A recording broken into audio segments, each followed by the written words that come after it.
Last week ட்ரஸ்டிஃபைடு வந்து American மசில்ல lab test எடுத்திருந்தாங்க. Lab test வந்துட்டு ரொம்பவே நெகட்டிவா ரிசல்ட்ஸ் வந்திருக்கு. ஆரம்பத்துல இருந்து அந்த பிராண்ட் மேல ஒரு நல்ல ஃபெய்த் கிடையாது. ஃபர்ஸ்ட் அதோட அவேர்னஸ் வீடியோ கிரியேட் பண்ணதே நம்ம தான். அது ஒரு இம்போர்ட்டட் பிராண்ட் கிடையாது, இந்தியன் பிராண்ட் தான், இந்தியாவில் மேட் பண்ணி தான் கொடுக்குறாங்க அப்படின்னு சொல்லி வீடியோ கொடுத்து அவேர்னஸ் பண்ணோம். ஈவன் தோ அதோட சேல்ஸ் வந்துட்டு என்னால் ஸ்டாப் பண்ண முடியல. ட்ரஸ்டிஃபைடு எடுத்த ரிசல்ட்ஸ்ல வந்து பாத்தீங்கன்னா கம்பெனி கிளைம் பண்ற ப்ரோட்டீன் வந்துட்டு 30 gram per சர்விங்க்கு 24 gram protein, but வந்து ரிசல்ட்ஸ்ல 12.2 கிராம் தான் வந்திருக்கு. அதே மாதிரி காப்ஸ் வந்துட்டு அவங்க கிளைம் பண்றது 12 கிராம், அப்படியே டபுள் ஆயிருக்கு, 24 கிராம் காப்ஸ் வந்திருக்கு. ஸோ இது கிட்டத்தட்ட பாத்தீங்கன்னா லீன் ப்ரோட்டீன் மாதிரி தான். வே ப்ரோட்டீன் நம்ம கன்சிடர் பண்ண முடியாது, பிகாஸ் வந்துட்டு இதுல காப்ஸ் தான் அதிகம்.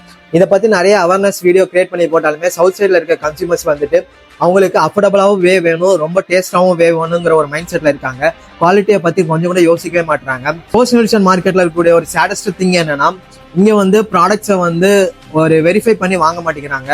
ஜஸ்ட் லைக் தட் என்ன மாதிரி ஒரு ஸ்டோர் ஓனர்ஸ் ரெக்கமெண்ட் பண்றது, இல்லைனா வந்துட்டு ஜிம் ட்ரைனர்ஸ் ரெக்கமெண்ட் பண்றது, இல்லை இன்ஸ்டாகிராம்ல இன்ஃபுளுசர்ஸ் ரெக்கமெண்ட் பண்றது, இதை மட்டும் தான் நீங்க ட்ரஸ்ட் பண்ணி வாங்குறீங்க. நீங்க ஒரு ஃபோன் கடைக்கு போறீங்க, ஃபோன் கடைக்கு போய் உங்களுக்கு தேவையான மாடல், உங்களுக்கு தேவையான ஸ்பெசிஃபிகேஷனை எத்தனை கடைக்கு ஏறி இறங்கி ஒரு மொபைலை வந்து வாங்குறீங்க. ஆனா சாப்பிட்ற பொருள் ஸ்போர்ட்ஸ் நியூட்ரிஷன் பொறுத்த வரைக்கும் ஏன் அதை வந்து பேக்ரவுண்ட் வெரிஃபை பண்ணாம பிளைண்டா ஒருத்தவங்க சொன்னாங்கன்னு சொல்லி வாங்குறீங்க? அமெரிக்கன் மசில் சேல்ஸ் வந்து ஸ்டாப் பண்ண முடியல. நானுமே அமெரிக்கன் மசில் சேல் பண்ணிட்டு தான் இருக்கேன்.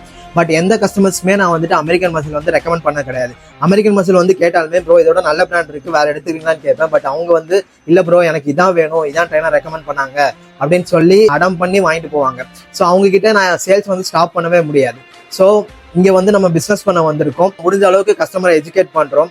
பட் இருந்தாலுமே சேல்ஸ் வந்து ஸ்டாப் பண்ண முடியலங்கிறப்ப கஸ்டமர்ஸ் மேலதான் இது வந்து 100% நான் மிஸ்டேக் சொல்லுவேன். அமெரிக்கன் மசில் பத்தி ஆரம்பத்துல இருந்தே நான் ஒரு அலிகேஷன் வச்சுட்டே தான் இருந்தேன். ஈவன் தோ எனக்கு நிறைய த்ரெட்ஸ் வந்தாலுமே அதை பத்தின அவேர்னஸ் வந்துட்டு நான் கிரியேட் பண்ணிட்டே தான் இருந்தேன். 2 months பேக் வந்து ஸ்டோர் ஓனர்ஸ் மீட்டிங் கூட சென்னையில கண்டக்ட் பண்ணியிருந்தாங்க.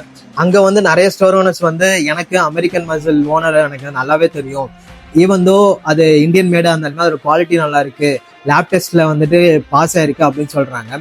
இது வந்து பாத்தீங்கன்னா ஒவ்வொரு லேப் டெஸ்ட்டுமே டிஃபர் ஆகும். ஃபார் எக்ஸாம்பிள் நீங்க யூரோஃபின்ஸ் லேப்ல இருக்கிற டெஸ்ட்டும் இன்னொரு லேப்ல போய் டெஸ்ட் எடுத்தீங்கன்னா ரெண்டுத்துக்குமே டிஃபர் ஆகும். ஆனா ரொம்பலாம் டிஃபர் ஆகாது, +or-2 பாயிண்ட்ஸ் தான் வந்துட்டு உங்களுக்கு டிஃபர் ஆகும். 24 கிராம் ப்ரோட்டீன்ல ஒரு லேப்ல வருதுன்னா 23 கிராம் ப்ரோட்டீன் இன்னொரு லேப்ல வரலாம். மற்றபடி உங்களுக்கு 50% ஷார்டேஜ்லாம் எந்த லேப்லயுமே வராது. ஸோ நிறைய ஸ்டோர் ஓனர்ஸ் வந்துட்டு டிஃபெண்ட் பண்ணாங்க, அமெரிக்கன் மசில் வந்து நல்லா இருக்கு, டேஸ்ட்டும் நல்லா இருக்கு அப்படின்னு சொல்லி.